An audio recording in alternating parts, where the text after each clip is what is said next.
একটা প্রশ্ন দিয়ে শুরু করছি। 15ই ফেব্রুয়ারি যদি পাকিস্তান ভারতের বিরুদ্ধে না খেলে তাহলে কি সেটা বিশ্বকাপ থাকবে, নাকি থাকবে শুধু নামের বিশ্বকাপ আর এর ভেতরটা থাকবে পুরোপুরি ফাঁকা এক ব্যবসা? আরো একটা ভয়ঙ্কর প্রশ্ন, বাংলাদেশ যখন বলল নিরাপত্তা নেই, ভারতের মাটিতে তারা খেলতে পারবে না, তখন ইন্টারন্যাশনাল ক্রিকেট কাউন্সিল আইসিসি বলল তোমরা বাদ। আর পাকিস্তান যখন বলল ভারতের সঙ্গে তারা খেলবেই না, তখনই আইসিসির ঘুম ভাঙলো, হুঁশিয়ারি এলো, বিবৃতি এলো, নীতির কথা উঠলো। কেন? আজ আমরা খুঁজবো আইসিসির সঙ্গে এই সংঘাতের আসল সূত্র কোথায়, কেন আইসিসির বিরুদ্ধে উঠেছে বড় দেশগুলোর পাশে দাঁড়ানোর মতো গুরুতর অভিযোগ। বাংলাদেশের দাবি কি আদৌ অযৌক্তিক ছিল, নাকি ছোট দেশ বলেই শোনা হয়নি? আর আরো সবচেয়ে ভয়ঙ্কর প্রশ্ন, একজন মুস্তাফিজুর রহমান আইপিএল থেকে বাদ পড়তেই বাংলাদেশও বাদ, পাকিস্তান বয়কট আর বিশ্বকাপ টালমাটাল। তাহলে কি এক মুস্তাফিজ ইস্যুতেই কেঁপে উঠেছে গোটা বিশ্ব ক্রিকেট? আর সবকিছুর মাথায় বসে থাকা বিসিসিআই আর জয়শায়ের আইসিসি, এই বিশ্বকাপ কি ক্রিকেটারদের নাকি একক ভারতের? আজকে সেই প্রশ্নের উত্তরগুলোই খুঁজে আনবার চেষ্টা করব প্রথম কলকাতার বিশ্লেষণমূলক টকশো প্রাসঙ্গিক প্রসঙ্গে। প্রতিদিনকার মতো এই অনুষ্ঠানে আমি সুব্রত আচার্য এবং আমার সঙ্গে আলোচক বিশ্লেষক প্রথম কলকাতার ডেপুটি এডিটর পরমাশিস খোসরায়। পরমাশিস, তোমাকে প্রথম স্বাগত। পরমাশিস, বিশ্বকাপ তো টালমাটাল অবস্থা, হচ্ছেটা কি? বিষয়টা হচ্ছে যে পাকিস্তানের তরফ থেকে একদম কারেন্টলি যে প্রস্তাব এসছে যে পাকিস্তানের সঙ্গে ইন্ডিয়ার যে খেলাটা পড়েছে সেই খেলাটা তারা বয়কট করতে চাইছে। কারণ কি?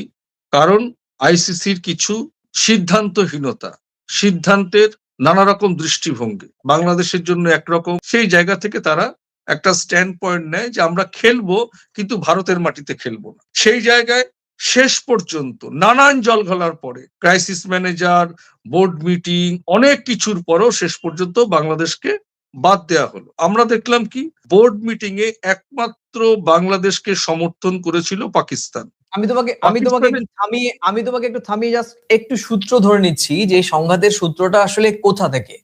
এই সংঘাতের শুরু কিন্তু পাকিস্তান দিয়ে নয়। আজকে যে পাকিস্তান নিয়ে বিতর্ক হচ্ছে এটি কিন্তু সংযোজন, এবং অত্যন্ত গুরুত্বপূর্ণ অবশ্যই সংযোজনের ক্ষেত্রে। শুরু হয়েছিল বাংলাদেশ নিয়ে, যেটা তুমি বলছিলে। আইপিএল এ মুস্তাফিজুর রহমানকে কলকাতা নাইট রাইডার্স থেকে বাদ দেওয়ার পর বাংলাদেশ ক্রিকেট বোর্ড সরাসরি জানায় যে নিরাপত্তার ঝুঁকির কারণে ভারতে গিয়ে বিশ্বকাপ খেলতে পারবে না তারা, ভেন্যু বদল চাই। এটা কি খুব স্বাভাবিক দাবি ছিল বাংলাদেশের পক্ষ থেকে? না, এর আগেও পাকিস্তান, শ্রীলঙ্কা, আফগানিস্তান নিরাপত্তার কথা বলে ভেন্যু বদল করেছে, কিন্তু বাংলাদেশের ক্ষেত্রে আইসিসি বলল ভারতেই খেলতে হবে, নাহলে তো তোমাদের খেলার দরকার নেই বা তোমরা বাদ। ফলাফল কি দাঁড়ালো? বাংলাদেশ বাদ, আর সেই জায়গায় ঢুকে পড়লো স্কটল্যান্ড। প্রশ্ন উঠলো, নিরাপত্তা কি কেবল শুধু বড় দেশের জন্য? আজকে যখন পাকিস্তান বিশ্বকাপ বয়কট না করেও তারা কৌশলী চালালো বাংলাদেশের পক্ষে নৈতিক সমর্থন করে, চিরপ্রতিদ্বন্দ্বী ম্যাচটি তারা খেলবে না, কিন্তু তারা বিশ্বকাপ বয়কট করছে না। তুমি এটা জানো যে ভারত এবং পাকিস্তান এই দুটো দেশের সঙ্গে আইসিসির একটি চুক্তি রয়েছে। সেই চুক্তিটা কি? যে এর আগে ভারত যখন নিরাপত্তার কারণ দেখিয়ে পাকিস্তানের মাটি বয়কট করে, তখন একই রকম ভাবে পাকিস্তানের পক্ষ থেকেও বলা হয় তারা ভারতের মাটিতেও খেলবে না। আইসিসি কে তো ক্রিকেটটাকে খেলাতে হবে, বাঁচাতে হবে, ব্যবসা করতে হবে। তাদের সঙ্গে একটি হাইব্রিড চুক্তি হলো যে দুটো দেশের অভ্যন্তরে গিয়ে খেলবে না, তৃতীয় কোনো দেশে খেলবে। এক্ষেত্রে নিরাপত্তার কোনো অজুহাত এখন সামনে আনেনি পাকিস্তান, তবে কি এনেছে বাংলাদেশ। আর উল্টো কৌশল কি? কৌশল ভারতের সঙ্গে ম্যাচ বয়কট। আর এই ম্যাচ বয়কট মানে কি? আইসিসির রোজগার একেবারে তলানিতে চলে যাওয়া। এবার তুমি বলো। একেবারে আমি যদি ঘুরিয়ে বলি যে এক কথা, আইসিসি কে একদম সাঁড়াশি দিয়ে চেপে ধরেছে পাকিস্তান। বোর্ড মিটিং এ 14টা দেশের সমর্থন, 14টা না 15টা দেশের সমর্থন, শুধুমাত্র বাংলাদেশের পাশে দাঁড়িয়েছিল পাকিস্তান। সেই পাকিস্তান এখন ভারতের মাটিতে যেমন পাকিস্তানের প্লেয়াররা খেলবে না, ভারতের প্লেয়াররাও পাকিস্তানের মাটিতে খেলবে না, অন্য দেশে গিয়ে খেলা হবে। সেই জায়গায় দাঁড়িয়ে এই বিশ্বকাপের সবচাইতে ব্যবসায়িক সাফল্যের যে ম্যাচ ইন্ডিয়া পাকিস্তান, সেই ম্যাচ থেকে সরে দাঁড়ালো পাকিস্তান। পরবর্তীতে প্রশ্ন আসছে, কোনোভাবে যদি ফাইনালি মুখোমুখি হয় সেটা অনেক পরের কথা, এটা একেবারে সাঁড়াশি দিয়ে চেপে ধরা। এখন আইসিসি কি করে? হুঁশিয়ারি দেবে? বিশ্বকাপ ক্রিকেট কি হুঁশিয়ারি দিয়ে হয়? আদৌ কি না, না, সেটা সম্ভব? আইসিসি অনেক বেশি সক্রিয়। পরমাশিস, এখানেই বড় প্রশ্ন উঠেছে যে আইসিসি কি বড় দেশকে ভয় পায় আর ছোট দেশকে গণায় ধরে না?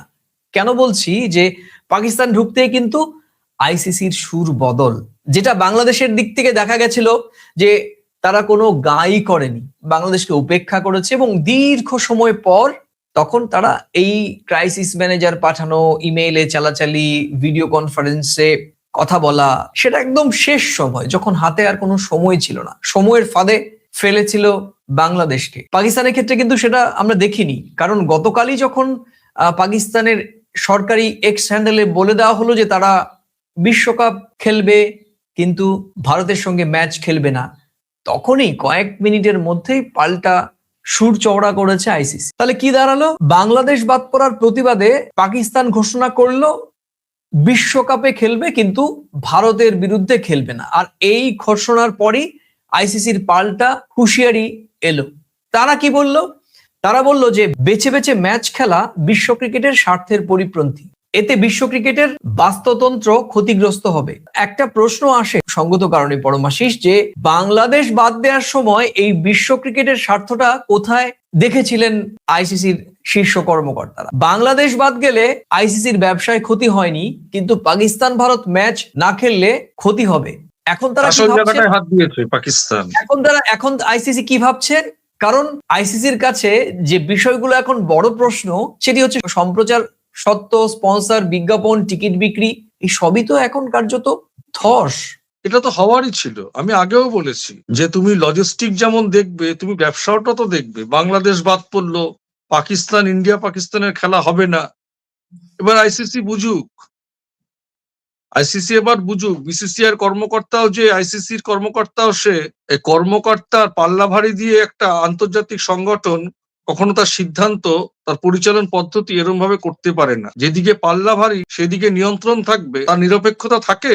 এবার এবার এই ফাটাবাসে পড়লো, পছন্দ মতন খেলবো না, পছন্দ মতন তুমি খেলবো না, আর তুমি প্লেয়ারদের নিরাপত্তা না দিয়ে তাকে জোর করে আরেক দেশে এনে খেলাবে। তোমার যেমন নীতি থাকতে পারে, একটা দেশের সার্বভৌমত্ব, দেশের তার গরিমাও নষ্ট থাকতে পারে, তাদের দেশের সরকারের নিরাপত্তা ব্যবস্থা থাকতে পারে। একটা বাংলাদেশ একটা ছোট দেশ, তো কি হচ্ছে, তার দেশের সরকার তার দেশের প্লেয়ারের নিরাপত্তার কথা বলতে পারে না? দেখো, ভারত বাংলাদেশের সঙ্গে যে সম্পর্ক, নিরাপত্তার প্রশ্নে যদি সাবধানতা অবলম্বন করে, নিরাপত্তার প্রশ্নে যদি ভারত বাংলাদেশ এই সাবধানতা অবলম্বন করে, আইসিসির কোথায় লাগবে? এখন কি করবে? পরমাশিস, তুমি একটা কথা বললে বাংলাদেশ ছোট দেশ, আমি জানি তুমি হয়তো সেই অর্থে বলনি, কিন্তু আমি দর্শকদের উদ্দেশ্যে বলছি তোমাকে। আমি সেই অর্থে মানে কি, বাংলাদেশকে ছোট দেশ অন্তত আমি জনসংখ্যায় বা ভৌগোলিক সীমার অনুযায়ী, তুমি কি কারণে বাংলাদেশকে বাদ দেওয়া হলো?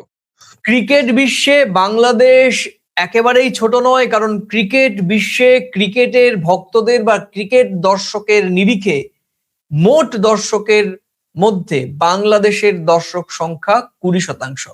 অর্থাৎ আমি সেটা বলিনি। আমি বিশ্ব ক্রিকেটের মঞ্চে বাংলাদেশ তো অবশ্যই এগিয়ে। আমি ভৌগোলিক এবং জনসংখ্যার ভিত্তিতে যদি ছোট দেশ বলি, একদম না, ঠিক আছে, সেই জায়গা থেকে আমাদের দর্শকরাও তোমার কথা বুঝতে পেরেছেন, কিন্তু আমি ক্রিকেট অঙ্ককে সামনে এনে বললাম যে আইসিসি যদি সেই ভৌগোলিকভাবে জনসংখ্যার দিক থেকে বাংলাদেশকে বিচার করে, তাহলে সেক্ষেত্রে এই বিচারটি ভুল ছিল। কারণ আইসিসির কাছে এই ভৌগোলিক বা জনসংখ্যার দিক থেকে বরং তাদের কাছে বিচার করা উচিত ছিল যে মোট ক্রিকেট ভক্তদের মধ্যে আমার দর্শক সংখ্যা কত, আমার ব্যবসাটা কত হবে দর্শক সংখ্যা দিয়ে, দর্শক সংখ্যা কত বা ওপার বাংলায় ক্রিকেট ভক্তদের সংখ্যা কত ছিল। সেখানেও আইসিসির ক্যালকুলেশন এই নোংরা রাজনীতির কাছে হেরে গিয়েছে। একদমই তাই। কার ছোট দেশ, কে জনসংখ্যায় ছোট, সেটা দিয়ে তো দেশটাকে বিচার করলে হবে না। দেখতে হবে, তুমি যেমন লজিস্টিক হাবের কথা বলছো, আইসিসি তো লজিস্টিক হাব, সে যেমন প্রথম বিনিয়োগ দেখবে, ততক্ষণ লভ্যাংশটাও দেখবে। তো সেই জায়গা থেকে দেখতে গেলে সমান দৃষ্টিতে না দেখলে আজকে যেটার ফল সেটা ভুগতে হবে। আরো দেখো কত কিছু হবে তুমি দেখো, আরো কত অনেক কিছু হবে। অনেক কিছু পাকিস্তান বেঁকে বসেছে, এবার অন্য কেউ, এবার সবাই সারা চেপে ধরবে। দেখো এই মুহূর্তে তোমাকে আমি আবার বাস্তবতাও বলি, অন্য দেশগুলো কে বেঁকে বসবে, কে ভারতের সঙ্গে খেলবে না, সেগুলো তর্কের পরের চ্যাপ্টার, কিন্তু মূল বিষয়টি ভারত এবং পাকিস্তানের ম্যাচ কিন্তু কার্যতপক্ষে আইসিসির কাছে একটা সোনার ডিম। কেন আমি তোমায় বলছি, এটা কি শুধু খেলা বা কোনো ইভেন্ট না, এটি সরাসরি ভারত এবং পাকিস্তানের একটা মানসিক স্নায়ু যুদ্ধ। বিশ্বজুড়ে সবচেয়ে বেশি দেখা ক্রিকেট ম্যাচ এই দুই দেশের লড়াই। শেষ আইসিসি টুর্নামেন্টে দুই দল মুখোমুখি হয়েছিল 2024-এর টি-20 বিশ্বকাপ। এই ম্যাচ মানে টিকিট সোল্ড আউট, বিজ্ঞাপনের দাম কয়েকশো গুণ বেড়ে যাওয়া, স্পন্সরদের হুড়োহুড়ি আর সম্প্রচার সত্ত্ব নিয়ে টানা হেচড়া। দর্শকদের কাছে এটা শুধুমাত্র খেলা নয় পরমাশিস, 22 গজের যুদ্ধও নয়, এটা কার্যত ভারত পাক যুদ্ধ। আর এখানে যুদ্ধ মানেই মিলিয়ন বিলিয়ন ডলার, আর সেই ডলার থেকে এবার বঞ্চিত হওয়ার একটা ভীষণ রকম আশঙ্কার মেঘ দেখা যাচ্ছে। কি বলবে?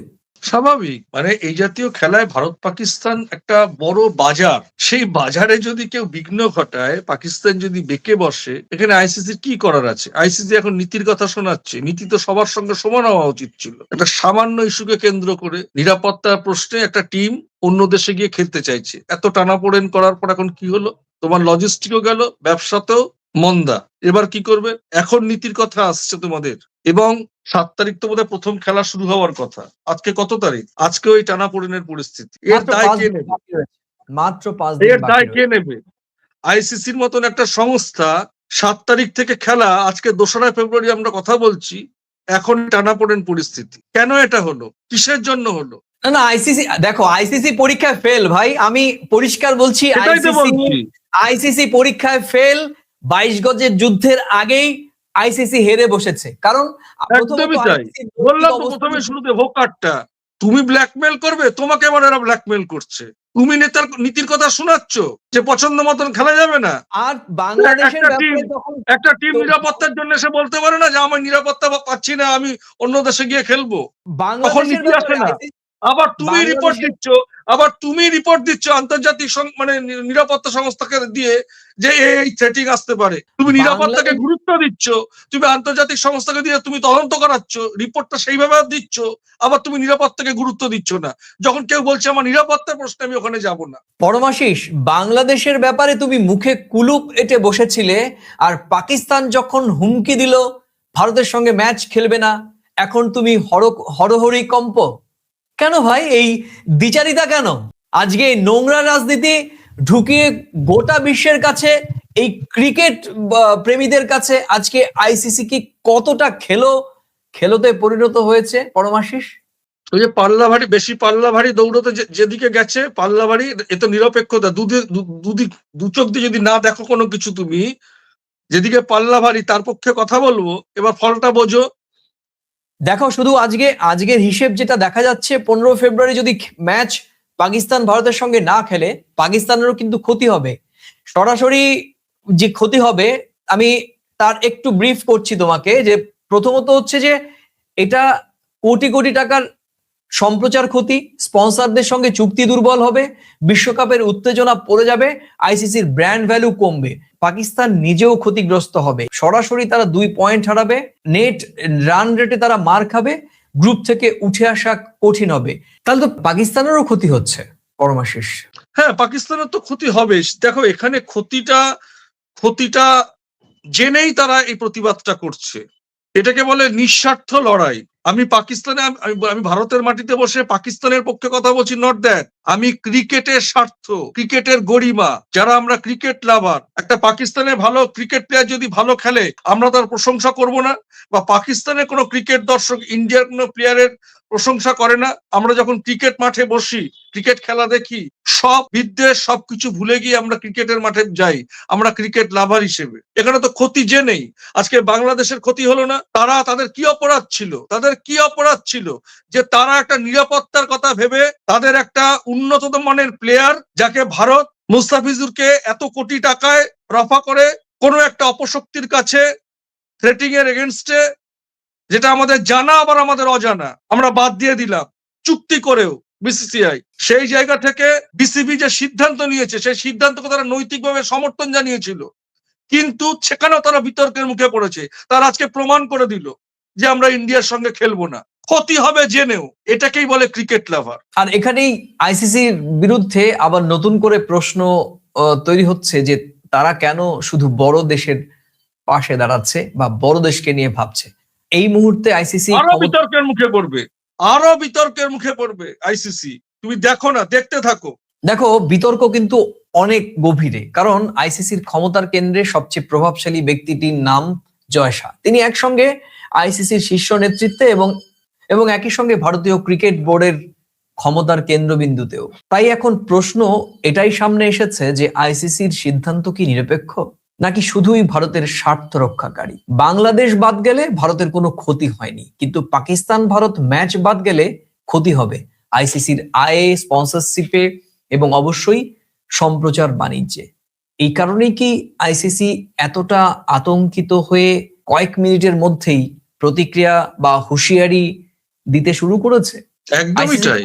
আইসিসির সামনে ঠিক কি রাস্তা খোলা আছে বলে মনে করো? যদি আমরা ধরেই নিই বা এটা সত্যিকার অর্থেই ধরে নেওয়ার মতোই যে ভারত পাকিস্তানের খেলাটি 15ই ফেব্রুয়ারি হচ্ছে না, এখন ঢোক গিলবে, কিছু করার নেই। ঢোক গেলা ছাড়া কোনো উপায় নেই। এখন জেদাজেদি করে ঢোক গেলা ছাড়া কোনো উপায় নেই। মান থাকতে ঢোক মানে কিছু না খেয়ে ঢেকুর তুলতে হবে। মান তো বাঁচাতে হবে, কিন্তু এ মান বাঁচবে না। আজকে পাকিস্তান তো আজকে বলছে, বিতর্কে কি আজকে বলার পরে বিতর্ক শুরু হয়েছে? বিতর্ক শুরু হচ্ছে অনেক আগে। 7 তারিখ খেলা, আজকেও বিতর্ক, নীতির কথা বলা হচ্ছে, হুঁশিয়ারি দিচ্ছে। লজিস্টিক হবে, এবার কি হবে, ব্যবসা কি হবে। 14খানা দেশ, 15টা দেশ যখন কথা বলবে আইসিসির এগেনস্টে, বোর্ড অফ ডিরেক্টরস এর মিটিং ডেকে একটা ইয়ে করেছিল না, পাল্লা কার দিকে ভারী প্রমাণ করেছিল না বাংলাদেশের এগেনস্টে গিয়ে। এবার দেখো কি হয়। না সেখানে তো মানে লাভ তো আর কিছু হচ্ছে না। আইসিসির মূল লাভ ছিল তো ব্যবসা করা। হ্যাঁ, এবার তো দেখো, এবার তো কি হলো। ব্যবসা তলানিতে গিয়ে ঠেকবে, তো কি করবে তখন? বিতর্কে জড়ালো, নিরপেক্ষতা নিয়ে প্রশ্ন উঠলো এবং ব্যবসায় সাফল্যতা গেল। এরপর জয় শাহ তার চেয়ার ধরে রাখতে পারবেন তো?